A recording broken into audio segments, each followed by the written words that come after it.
ગીતામાં લખ્યું છે મિત્ર, સાથે રહીને જે દગો કરે છે એનાથી મોટો કોઈ સૂત્ર નથી, અને જે આપણા મોઢા ઉપર જ આપણે ભૂલ કહી દે એનાથી મોટો કોઈ મિત્ર નથી હોતો.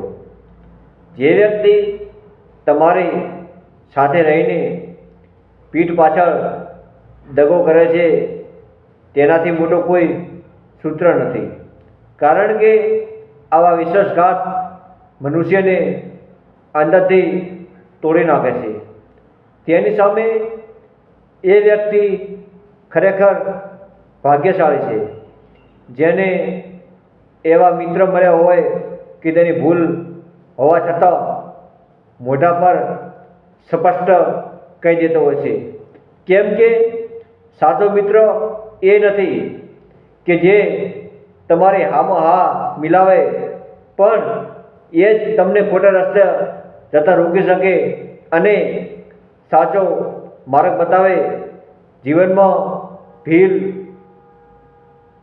ઓછી હોય પણ જે સાચો અને પારદર્શક હોવો જોઈએ ને સાચો માર્ગ બતાવે એવો મિત્ર હોવો જોઈએ. હર હર મહાદેવ. જય શાણલમાં, જય ચામુંડમાં, જય ગોગા મહારાજ, જય શ્રી ગુદરમાં.